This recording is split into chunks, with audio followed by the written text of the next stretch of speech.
नमस्कार भाई दोस्तों। अभी तो 12 बजे हैं, 12-1 बजे हैं। अभी तुम्हारी हालत इतनी पतली होगी, आगे क्या होगा। अमृतपाल सिंह क्लियर जीत रहा है, फरीदकोट सीट क्लियर जीत रहे हैं। लेकिन जैसे ही सीट जीतने लगे भाई, इनको तो मंडी और मंडी के दलालों को भी तो अपना फर्ज निभाना है ना। भांड मंडिया वाले हो गए शुरू। पंजाब संसद पहुंचेगी उग्रवादी दस्तक। ये क्या था बे, ये क्या है? उग्रवादी की परिभाषा क्या समझते हो आप लोग? अमृतपाल सिंह को अभी उग्रवादी बोल रहे हो। उग्रवादी की परिभाषा क्या? उग्रवादी वो जिसने पुलवामा में जवान मरवा दिए। उग्रवादी वो जिसने गोदराम निर्दोष लोगों को मरवा दिया। उग्रवादी वो जिसने पूरा मणिपुर बर्बाद करवा दिया। उग्रवादी की परिभाषा वो होती है, वो होती है उग्रवादी की परिभाषा। उग्रवादी भला उग्रवादी दस्तक पहुंचेगी संसद के अंदर। कौन सी उग्रवादी दस्तक है? सिमरनजीत मान पहले बैठा हुआ था, उसको बोल के दिखाओ ना, उसके मुंह पे बोल के दिखाओ, तब तो मानेंगे। बस अपनी गाड़ी में एक कैमरा धरा ये। अभी तक तो हम सोच रहे थे मंडिया और उसके दलाल ही मतलब खिलाफत दिखा रहे हैं। गलती से मंडिया वालों ने खडूर साहिब सीट का वो सर्वे करना शुरू कर दिया। जैसे ही देखा भाई अमृतपाल सिंह तो वन साइड लीड लेके चल रहा है। 1 लाख गिनती में से बंदा 45,000 की लीड ले चुका था।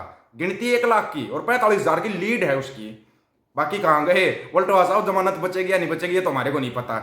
लेकिन ये जो लोग उग्रवादी शब्द लगा रहे हैं अभी पंजाब के साथ, जो शहीद भाई बेअंत सिंह का लड़का जीतने की तरफ अग्रसर है, करमजीत अनमोल तो गया। बोल्टोआ साहब कोई बयान तो जारी कर दो। आपने बड़े बड़े बड़े बयान करे थे, मेरे साथ डिबेट करो, मेरे साथ वो करो। अगर जनता उनको चुन रही है तो आप किस आधार पर उनको उग्रवादी बोल रहे हो? ये बताओ। वोट जनता ने पाई है ना, आप जनता से बड़े तो नहीं हो। आप तो अपने स्टूडियो में बैठ के बोल देते हो जी फलाना उग्रवादी है, ये देशद्रोही है, बोल देते हो ना। भले उसके ऊपर देशद्रोह का मुकदमा, यही कर रहे हो क्या? देशद्रोह का मुकदमा तो हमने भी झेला है, हमने भी झेला है देशद्रोह का मुकदमा। तो तुम्हारे खुद जज साहब ने बोला था कि देशद्रोह की परिभाषा क्या है। क्या है परिभाषा तुम्हारी नजर में देशद्रोह की? तुम्हारे को उस परिभाषा का ही नहीं पता है। बस ये देशद्रोही है, ये अगर उग्रवादी है, ये आतंकवादी है। अच्छे भले इंसान को तुम देशद्रोही और आतंकवादी बना देते हो, सिर्फ ये बाण मंडिया और उसके दलाल बना देते हैं। इन दलालों से मैं इसलिए बोला था, इनको जितना देखोगे भी बाहर से भी भाई फोन कर रहे क्या चल रहा है, क्या क्या चल कुछ निरायन की जीप बाहर निकली हुई है। कहां गए रे पापा? 400 पार, पापा 300, पापा 250 तक नहीं पहुंच रहा तुम्हारा। ये गजब कैसे हो रहा है? बहुमत से बहुत दूर है बीजेपी, बहुमत से काफी दूर चल रही है। क्या होगा तुम्हारा? सोचा कभी? पंजाब के अंदर बीजेपी 4 सीट जीतेगी, क्या हुआ? खाता तो नहीं खुला पंजाब के अंदर, पंजाब में खाता नहीं खुल रहा।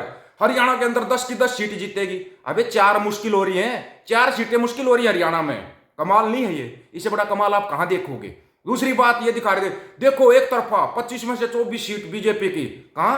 राजस्थान के अंदर। फिर 13 सीटों पर कैसे आगे आ गई? सबसे बड़ा कमाल हुआ वो है उत्तर प्रदेश के अंदर। उत्तर प्रदेश में से 80 में से 76 सीट बीजेपी को दे रखी थी मंडिया और मंडियों के दलालों ने। 76 सीट बीजेपी को। इनकी सांसें फूल की। 36 सीट पर मुश्किल से आगे है बीजेपी, 36 पे मुश्किल से आगे। 43 सीटों पर आगे बैठी है इंडिया गठबंधन। 43 सीट पर, जिनको तुम 4 सीट भी नहीं दे रहे थे, वहां 43 सीट पर। और वो अगले अब भी दावा करेंगे हम 50 से ज्यादा सीट जीत के दिखाएंगे।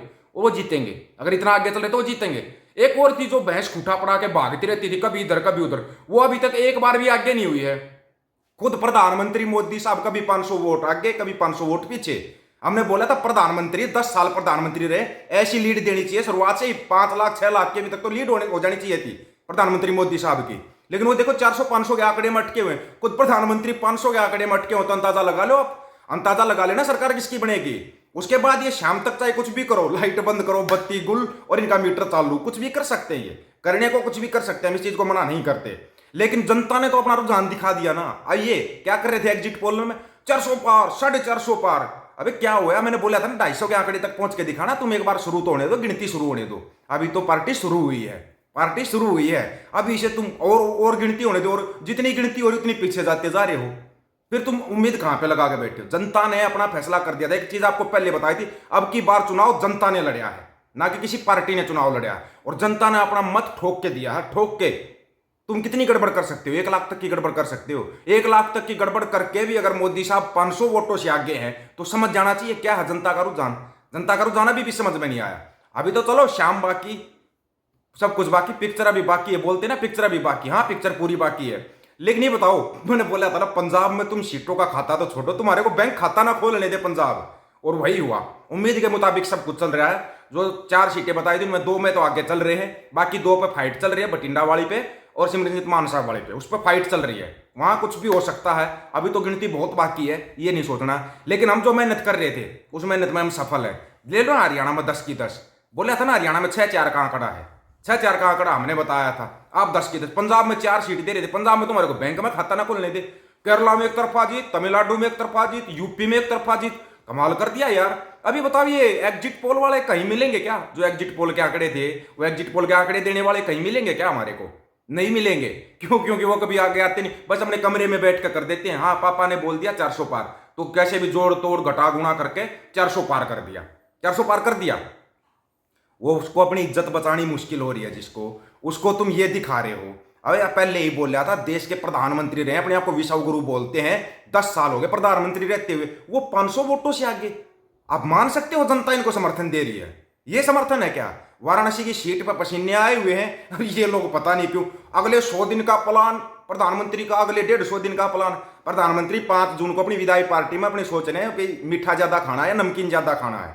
कल 5 जून को ना विदाई पार्टी है ना प्रधानमंत्री साहब की और उसकी पूरी कैबिनेट की विदाई पार्टी है कल, राष्ट्रपति भवन में बताया था ना। तो उसमें सोच रहे हैं नमकीन खाना है या मीठा खाना है। और ये लोग ये मीठे लगे हुए हैं, मीठे बोलते हैं। पता मीठा किसको बोलते हैं? पूछ लेना, कभी फोन करके पूछ लेना, बता दूंगा मीठा किसको बोलते हैं हरियाणा में। बाकी हरियाणा वाला जो देख रहा होगा ना, वो समझ गया होगा। ये जो मीठे बैठ के बोल रहे हैं ना, ये टीवी के अंदर बैठ के बोल रहे हैं, इनको देखो या मत देखो, इनको देख देख के भाइयों का और दिमाग खराब हो रहा है। अमृतपाल सिंह फरीदकोट वाला बोला उग्रवादी अब पहुंच रहे हैं संसद के अंदर। अरे कौन से उग्रवादी? तुम परिभाषा क्या उग्रवादी की? उग्रवादी की परिभाषा वो तो जवानों को मरवाता है, किसानों को मरवाता है, वो होता है उग्रवादी। उसको लगाओ ना तुम उग्रवादी शब्द। उग्रवादी शब्द लगा दिया, आतंकवादी शब्द लगा दिया, कौन सा देशद्रोह लगा दो, जो भी आवाज उठाता उस पर देशद्रोह लगा दो। कमाल हो गया यार। ये मतलब कहीं भी आगे नहीं आने दे रहे, हर जगह ये आगे रहते हैं। इस भांड मंडिया को देखना बंद कर दो। अगर आपको अपना दिमाग बचाना है, अपना दिमाग संतुलित रखना है, तो भांड मंडिया को देखना कृपया करके छोड़ दो, छोड़ दो। यही तो अखिलेश यादव ने बोला था। अखिलेश यादव अकेला ही पसीने लाएगा यूपी के अंदर। अखिलेश यादव सबसे बड़ी समाजवादी पार्टी, सबसे बड़ी पार्टी बन रही है। कमाल की बात देखो कि नगीना सीट चंद्रशेखर रावण आगे चल रहा है, वहां पर बीएसपी को 2 लाख वोटों में से 5,000 वोट मिले बहुजन समाज पार्टी को, 5,000, जबकि वो पूरा का पूरा SC BC का एरिया है। 5,000 वोट 2 लाख में से, मान सकता है कोई? हो रहा है ना कमाल। तो ये कमाल अभी तो रिजल्ट आने दो, रिजल्ट अभी थोड़ी दूर है। लेकिन ना ये शब्द जो इस्तेमाल कर रही है ना भान मंडिया और उसके दलाल, और एक खास करके ये यूट्यूब वाले, नाम रख लिया शीतल सिंह। ये देखो जी उग्रवादी संसद में जाएगा। कौन सा शीतल सिंह है भाई तू? तेरे को अंदर इतनी तकलीफ, इतनी तकलीफ। ये देखो जी पाकिस्तान की भाषा बोलते हैं, पाकिस्तान इनको फंडिंग कर रहा है। अबे वो फंडिंग का तुमने आज तक सबूत तो नहीं दिया, सबूत तो आज तक नहीं दिया। वो कल बाहर भी आ जाएगा, आज जीत जाएगा कल बाहर आ जाएगा, शपथ लेने तो आएगा ना, तब तो बाहर आएगा अमृतपाल, शपथ लेने आएगा। फिर क्या कहोगे? फिर है कोई जवाब? और आप लोग क्या सोचते हो भाई इनके बारे में, जो ये ऐसी भाषा का प्रयोग कर रही है, ये मंडिया और मंडियों के दलाल, और ये बिके हुए पतड़ चाट यूट्यूब पर बिके हुए, बहुत बिके हुए हैं। सब अपनी अपनी पार्टी का एजेंडा लेके बैठे हैं, कोई किसी पार्टी का। मेरे ऊपर फिर इल्जाम लगा दो, मेरे को सिख पैसे देते हैं इसलिए बोलता हूँ। लगा दो, तुम्हारा कुछ नहीं जाता इल्जाम लगाने में। इल्जाम तो लगा ही सकते हो, और तो तुम कुछ नहीं कर सकते। खाता तो तुम वोटों का खाता तो नहीं खोल सकते, इल्जाम लगाने का खाता तो खोल लो कम से कम पंजाब के अंदर। वो इल्जाम तुम मेरे ऊपर लगा सकते हो, वो तुम्हारे एक फैल है, हर जगह से फैल है। मेरे को पता जो पैसों वाला इल्जाम और जो लगे थे ना, जो मेरी इंक्वायरी हुई थी, 6 महीने मेरे खाते बंद रहे थे, वो सारा जानता हूँ, भूलिया नहीं हूँ मैं कुछ भी। आप लोगों की क्या राय है? अपनी राय रखना दोस्तों। मिलते हैं फाइनल रिजल्ट के साथ। सभी साथियों को राम राम, नमस्कार, आदाब, सत श्री अकाल। वीडियो को ज्यादा से ज्यादा शेयर, चैनल को सब्सक्राइब और बेल आइकन को जरूर दबाना दोस्तों। ऑफिशियल दीपक फौजी यूट्यूब चैनल, बात हक और सच की करेंगे, हक सच की बात हम करेंगे। वीडियो को शेयर करने की जिम्मेवारी आप लोगों की है। गज के आखो, वाहिगुरु जी का खालसा, वाहिगुरु जी की फतेह।